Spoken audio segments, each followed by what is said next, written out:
August 1వ తారీఖు నాడు గౌరవ సుప్రీంకోర్టు ఇచ్చినటువంటి ఎస్సీ ఎస్టీ రిజర్వేషన్ల ఉపవర్గీకరణ విషయంలో ఇచ్చిన తీర్పును మళ్ళీ ఒకసారి పునఃసమీక్షించాలని బహుజన్ సమాజ్ పార్టీ కోరుతా ఉంది. అదేవిధంగా ఎస్సీ ఎస్టీ రిజర్వేషన్ల విషయంలో క్రిమిలేయర్ విధానాన్ని అమలు చేయవద్దని బహుజన్ సమాజ్ పార్టీ కోరుతా ఉంది. అదేవిధంగా ఎస్సీ ఎస్టీ రిజర్వేషన్ల వర్గీకరణ అంశంలో రాష్ట్ర ప్రభుత్వాలకు అధికారాలను ఇవ్వడాన్ని బహుజన్ సమాజ్ పార్టీ వ్యతిరేకిస్తూ ఉంది.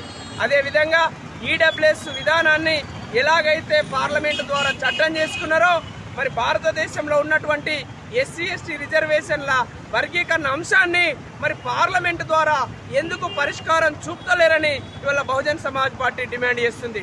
ఇవాళ భారతదేశంలో ఉన్నటువంటి ఎస్సీల ఐక్యతను విచ్ఛిన్నం చేయడానికి ఇవాళ వీళ్ళందరూ కూడా రాజ్యాధికార దిశలో ప్రయాణించకుండా చేసేటువంటి కుట్రలో భాగమే ఇవాళ భారతీయ జనతా పార్టీ ఇవాళ సుప్రీంకోర్టు మీద మెడల మీద కత్తిపెట్టి ఇవాళ తీర్పులు ఇప్పిస్తున్న తప్ప నిజంగా సర్వోన్నత న్యాయస్థానం ఇలాంటి తీర్పులు ఇస్తుందంటే ఇవాళ మేము ఆవేదనను వ్యక్తం చేస్తున్నాం.